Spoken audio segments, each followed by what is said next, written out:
அடுத்து வரப்போகிற ஃபோட்டோ உங்கள் பர்சனல் ஃபோட்டோ தான்.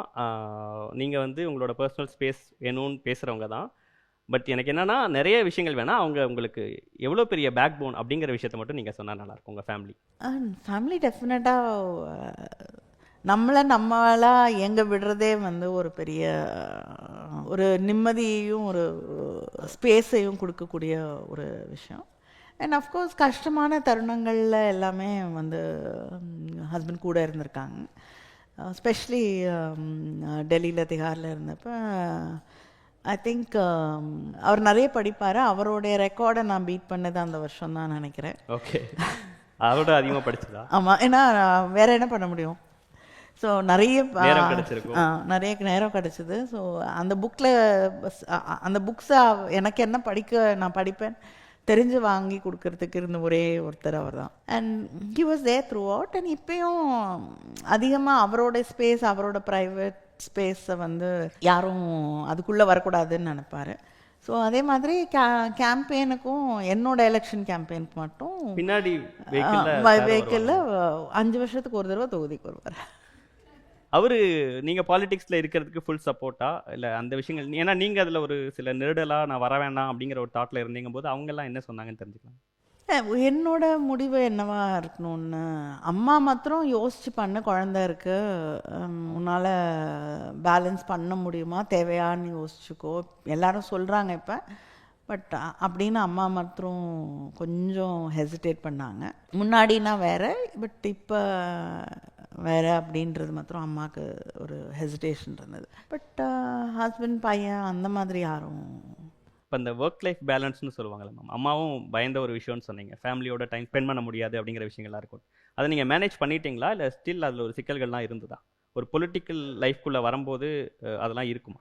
அது எல்லாருக்கும் இருக்குங்க. ஏன் வந்து எங்களை மாத்திரம் கேட்குறீங்க? இல்லை, எங்க அப்பா நேரம் காலம் பார்க்காம அதெல்லாம் 8 hours 9 hours நம்ம ஃபிக்ஸ் பண்ணிக்கலாம். 9 to 5 job. How to all the மேல் பாலிட்டிஷியன்ஸ் ஒர்க்? அவங்களையும் சேர்த்து தான் கேட்குறேன். இல்லை, ஸோ நீங்கள் தெரிஞ்சுக்காம நீங்கள் ஒன்றும் அந்த லைஃப்குள்ளே போகல. நானும் எங்கள் அப்பாவை பார்த்துருக்கேன், என்னை சுற்றி இருக்கக்கூடிய பாலிட்டிஷியன்ஸ் எல்லாரையுமே பார்த்துக்கிறேன். நீங்கள் அந்த 9 to 5 லைஃப் வேணும்னா நீங்கள் பாலிட்டிக்ஸ்குள்ளே வந்து இருக்க முடியாது. அண்ட் ஸ்பெஷலி நம்ம ஊரில் இருக்கக்கூடிய டிமாண்ட்ஸ், தேவைகள் எல்லாமே வந்து ஒரு 10 மணிக்கு ஏதோ ஒரு பிரச்சனைன்னு கூப்பிடுவாங்க. நீங்கள் அப்போ வந்து ரெஸ்பாண்ட் பண்ண வேண்டியது உங்கள் டியூட்டின்னு நான் நம்புகிறேன்.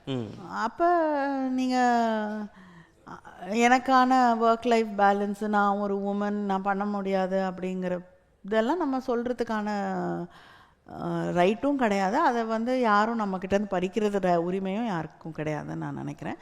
அண்ட் ஏன் ஆல்வேஸ் விமன் ஹாவ் டு பேலன்ஸ்ன்னு எனக்கு தெரியலை. நான் நீங்கள் கேட்குற கேள்வியை தப்பாக சொல்ல வரல. எப்பயுமே ஒரு பெண் அரசியலுக்குள்ளே வரும்பொழுது, இல்லைனா எந்த ஒரு தொழிலுக்குள்ளே ஒரு கெரியருக்குள்ளே ஒரு ஜேர்னலிஸ்டாவோ அங்கேயும் வந்து டைம் அப்படிங்கிறது கிடையாது. அப்படிங்கும்போது வந்து நீ எப்படி பேலன்ஸ் பண்ணுற, எப்படி ஃபேமிலியை பார்த்துக்கிற, அதுக்கு டைம் கிடைக்குதா, அங்கே நியாயமாக நடந்துக்க முடியுதா அப்படிங்கிற நிறைய கேள்விகளை கேட்குறோம். பட் எனக்கு தெரிஞ்ச நிறைய பாலிட்டிஷியன்ஸ்க்கு வந்து பிள்ளைங்க, பாலிட்டிஷியன்ஸ் இல்லை, எத்தனையோ பேர் பிள்ளைங்களுக்கு உடம்பு சரியில்லை இல்லைங்கிறது அவங்களுக்கு தெரியவே தெரியாது.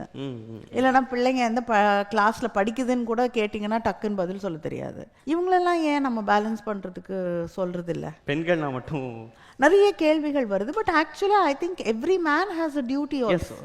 பட் அதை வந்து அவங்க ரொம்ப ஈஸியாக ஷக் பண்ணிட்டு போயிட்டே இருக்காங்க, விச் இஸ் ராங். அவங்கள தான் நம்ம கேள்வி கேட்கணும். உங்களை பார்த்து சமைக்க தெரியுமான்னு கேட்ட 2-3 பேரோட நிலைமை என்ன ஆச்சுன்னு தெரியும் எனக்கு.